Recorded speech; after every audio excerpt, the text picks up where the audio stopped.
So we're here at Crash and Learn 2024 here in Bozeman, Montana. We're really excited to be able to get to meet new people, see familiar faces, and we just happened to run into the UMS Avenger himself, and just we're really privileged to have and humbled to have this time to just kind of pick his brain for a minute and just get a chance to absorb some knowledge. So really, thank you very much. Yeah. I'm glad So to be here. It's good to run into you, and there's so many just amazing educators and people here. People that don't even really understand the wealth of knowledge and experience and wisdom that's at a conference like this. I totally agree. I have a question for you is if you had to give one piece of advice to somebody coming right out of medic school, somebody who's like in the ground level, just coming out of their prospective schools, and they're not really they're maybe hungry for knowledge, but they don't even know where to start. What would Yeah. be what would be like a good piece of advice for them? Well, first of all, don't put the brakes on learning, right? Uh, because there are so many people that the day they got out of their paramedic class is the day they stopped learning, right? And and it's not necessarily by design. Like they don't intend to just kind of stop.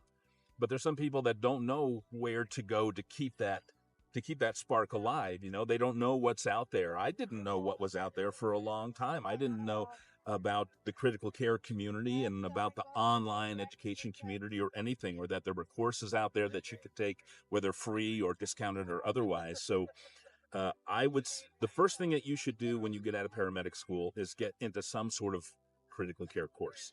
And whether that's an in-person course, and I understand that you may not have the bandwidth for that, an in-person course, you cognitively, do need a letdown. But, purchase a 1 year access to an online course, do something to keep those educational juices flowing. And you don't have to do anything with it. It's not like you need to feel the pressure to become a critical care provider, but all of these things add to your knowledge base and they make you an immediately more impactful provider. That's, I mean, I kind of in lockstep with that same mentality of just, getting that class and growing your knowledge. Kind of in the spirit of kind of our posture of mental health and how we do things with mental health at Beyond the Sirens. Is there anything you can touch on or maybe elaborate on, or some things that maybe in your experience of doing this, what are some things that a new EMT and stuff like that who doesn't know what they're maybe in store, like they're not maybe prepared for how to start good habits in the beginning rather than Sure. trying to play catch up towards the later act. Um, EMS for a lot of people is like a drug, to where it's a huge dopamine release when you first get into EMS. You're doing the thing, you're running the lights and sirens. Lights and sirens is a huge dopamine release when you first get into it, right? And so it is something that you want to experience over and over, and you want to experience the thrill of providing uh, uh, medical care to people and making immediate impacts on people. I mean, there's so many things that stimulate the dopamine eh, release with what you're doing, like getting somebody's sugar up, giving somebody Narcan, defibrillating somebody, cardioverting somebody, giving somebody intramuscular epinephrine for anaphylaxis. There's so many things that we do that provide an immediate dopamine release to us because of what we're doing. Trauma in particular, there's so many trauma junkies out there in EMS, right? But just like anything else that provides that dopamine release that you're into, whether it's a hobby, whether it's, people out there that enjoy recreational substances, those do the same thing. Eventually, you just don't get the release that you used to get, and you experience burnout. And we chase it in EMS, and we are 24/7 in EMS when we first get into it. We hang out with people in EMS. People go out drinking with their buddies in EMS. They pick up, obviously, because we don't make a whole lot of money in EMS. And so we follow the overtime, right?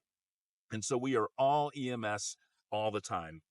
And you can't do that, because in as much as the trauma and the vicarious trauma impacts us, I don't think it is nearly much as the way our overcommitment to EMS affects us. And that is a huge part of the trauma we experience, is that we're not getting that dopamine release from EMS anymore. And so now we're burnt out. So you really need to protect yourself from that.